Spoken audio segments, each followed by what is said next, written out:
day for golf if the weather was better. Yeah. Beautiful.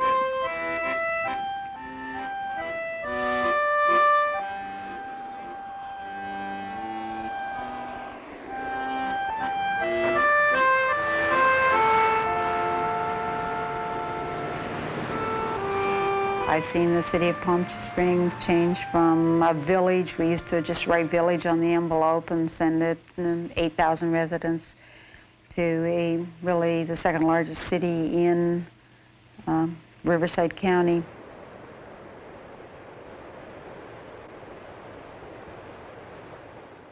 Development started here in the 20s and 30s in Palm Springs. And then over the years, this has become a prime area for tourism and for second homes. And development has gone this way along the Cove area in the Coachella Valley. But as development occurs and we get more population, the development starts to go out toward the center of the valley. You can conceive that in the future, there will be development all the way out to Interstate 10.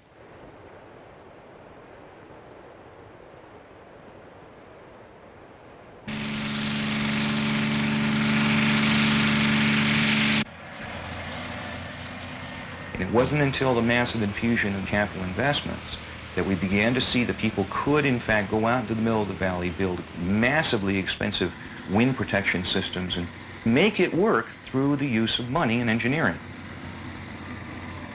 What this means in the not-too-distant time that all of the valley floor will be covered with developments. There's absolutely no getting away from it.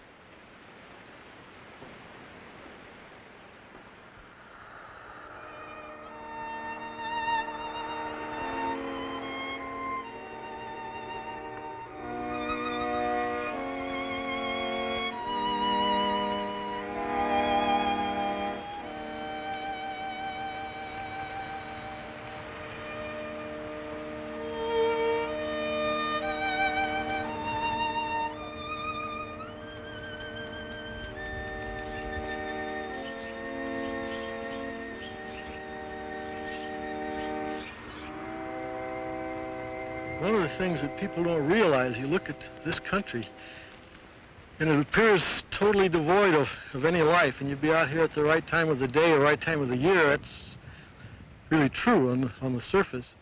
But in this area you're looking at the moment, so far we've recorded over 130 species of plants and over 100 species of vertebrate animals right in this location. A lot of sand dunes and sandy areas are the most productive areas in the desert. Growth of plants that you normally don't associate with other desert soils allows more food for herbivorous insects, and that goes up the food chain. And so you get richer systems in sand.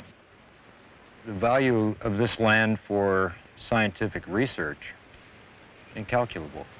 There simply is no other area in the Coachella Valley where one can look at the interaction between sand-dwelling organisms and the environment. This is one of the hottest places that there is on Earth. The efficiency of water conservation of desert organisms is absolutely astonishing. And they do things that you would not be able to predict from the data that you could get looking at similar organisms in more moderate environments. How are you going to describe this, the sand dune ecosystem, to the next generation if it's not here? By the early 1970s, environmentalists realized that the Coachella Valley would soon be overrun by unchecked development. By 1980, so much desert habitat had been lost that the U.S. Fish and Wildlife Service listed the Coachella Valley fringe-toed lizard as threatened under the Endangered Species Act. Since the lizard is found throughout the valley, all future development was placed in jeopardy, since it might illegally destroy lizard habitat. The start of a 6-year conflict had begun.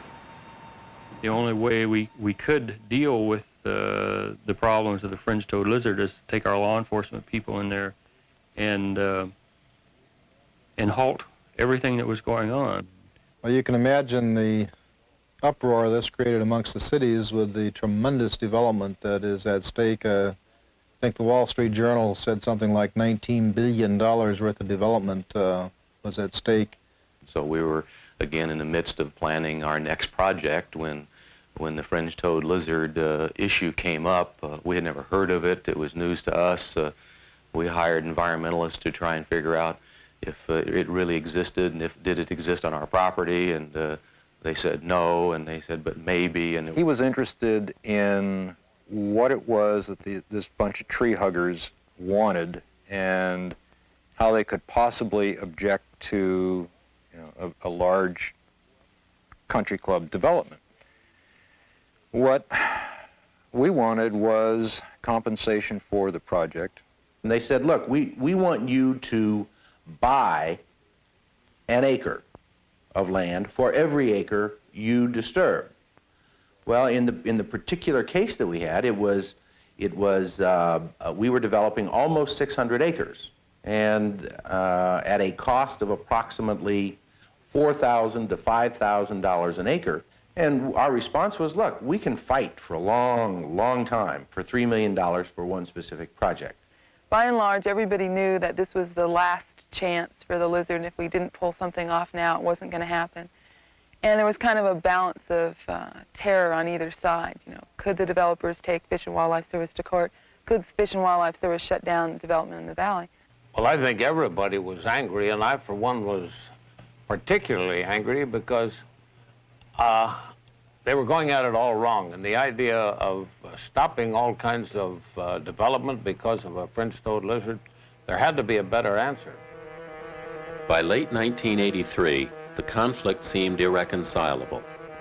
Environmentalists and developers were preparing to go to court. Public agencies couldn't find a solution. As the conflict escalated, concerned parties, both public and private, turned to the Nature Conservancy for help. When the Conservancy first got involved in the Coachella Valley, candidly, we didn't really know what to do. This was a very big problem affecting virtually everybody in the Coachella Valley and involving a number of different agencies, private organizations, and all the local communities.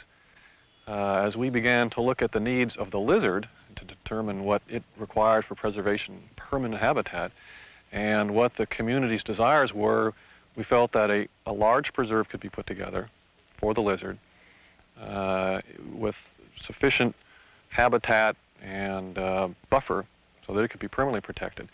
If that were done, then the balance of the valley would be able to develop.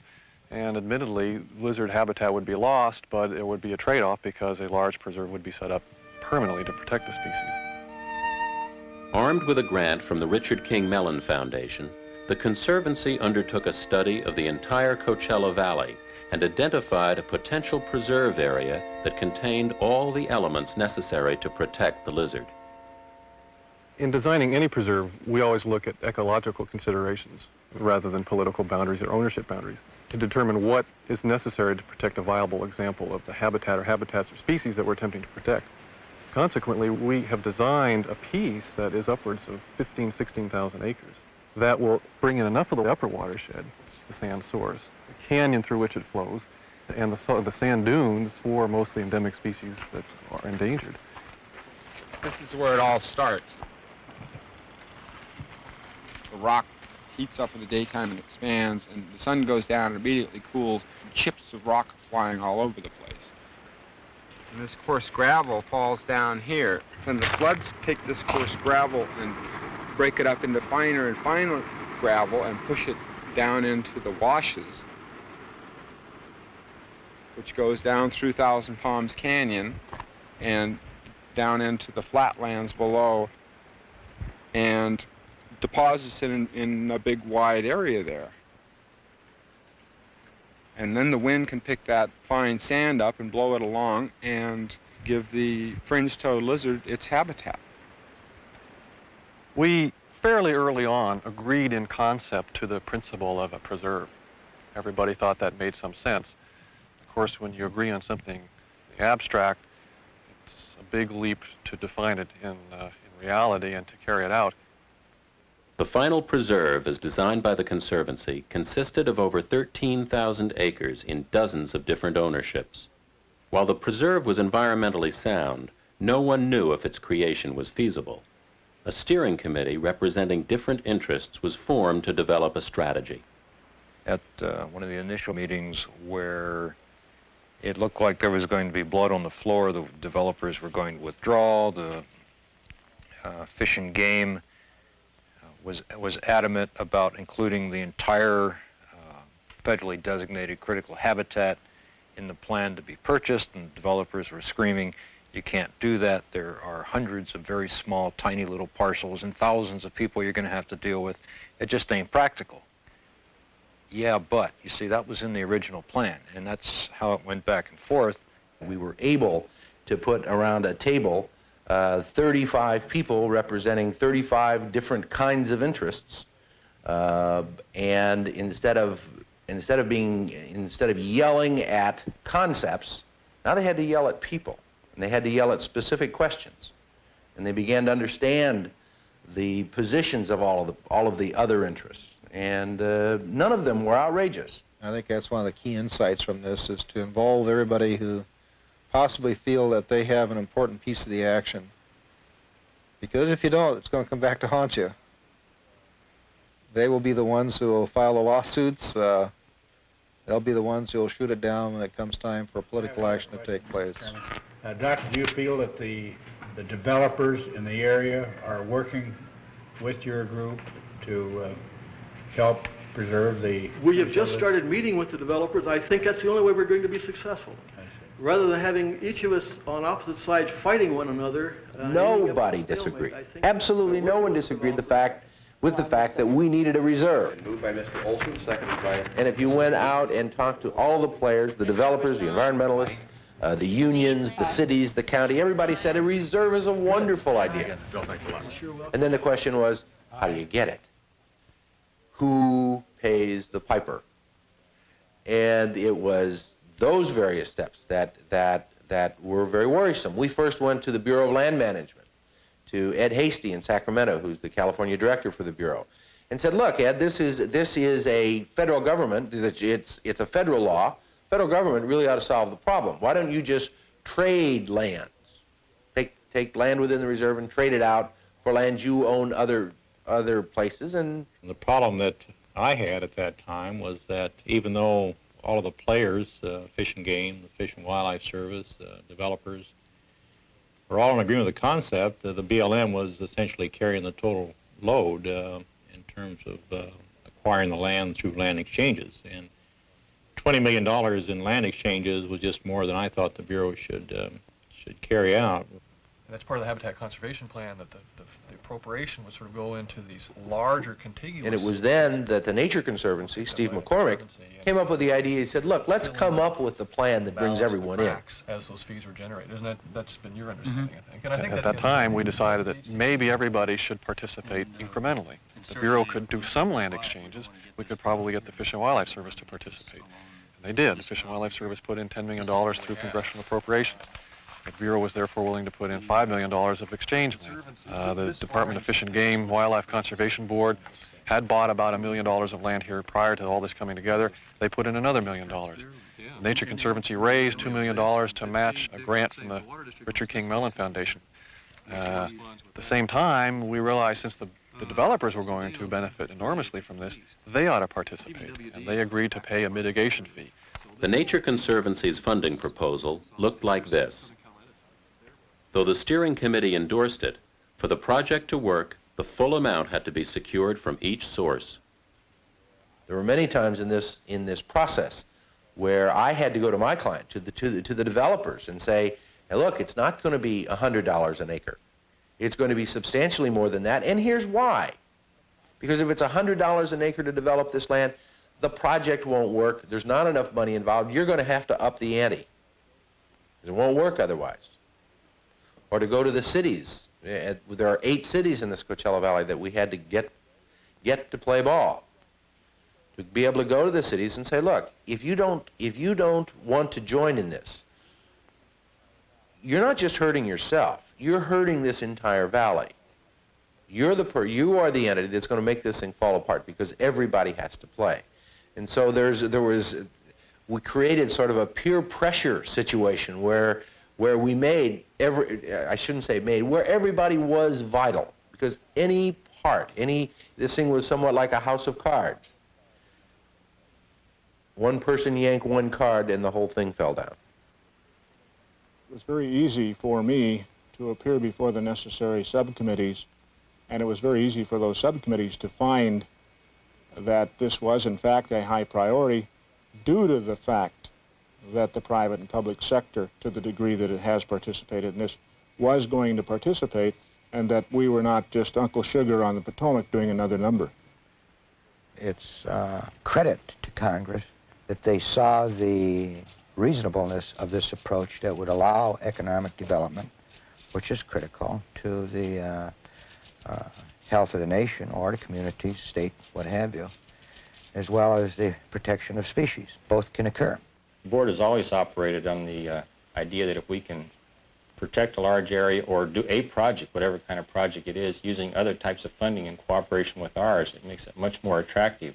So the board would be willing to get into, or at least I would be willing to present it to the board, that they get into projects such as this in the future where we can use leverage to increase the protection of an area or make a public use facility out of it or whatever else. The Nature Conservancy, I think, was the key catalyst that brought the several dozen interest groups together and got unanimous support of the development community. I was amazed. The fees are rather high, and yet I have not talked to a single developer who has objected to it, and in fact is grateful that we solved the problem so that they don't have to then deal forever and ever with the ongoing disputes. Well, ultimately, it is a win-win situation for everybody. We get a preserve for the lizard, we get even more than that, we get an enormous preserve for all desert habitat, and the developers are not prevented from developing elsewhere in the valley, and they help pay for creation of the preserve by doing that. I predict that less than 100 years from now, that the people in this valley are going to look upon this area with the same degree of affection that the people in New York City look at Central Park today. It'll be a very different type of situation, but nevertheless it will be about the only open space that will still be present here in the valley. By the spring of 1986, all funding had been secured, and the preserve was becoming a reality. The Nature Conservancy had acquired most of the land and was in the process of conveying it to appropriate agencies. A solution had been found for the Coachella Valley. But more importantly, a model had been created for public and private cooperation for the protection of natural resources anywhere in America. This is the most interesting, most fulfilling role I've ever played as an attorney. If I could do nothing but this kind of thing for the rest of my life, I'd be perfectly happy. Because what it did for me is really convince me that there are, in fact, techniques that you can use to bring warring factions together. The whole process has been educational. It's not the kind of thing that you learn in school. Prior to coming into this, I'd been an academic scientist, an ivory tower scientist all my life. If you approach something correctly, you bring out the good in people. And all the way along, there were people who could have thrown roadblocks or, folded their arms across their chests and said, I'm not going to go along with this. But there's a great cooperative spirit among the cities, and I think it's possible any place where humans are gathered to get that kind of spirit going. Who will be your crucial leader is going to vary, depending on what you're trying to solve. But I know that this is not because Coachella Valley is something special, which it is, but it can be reproduced any place.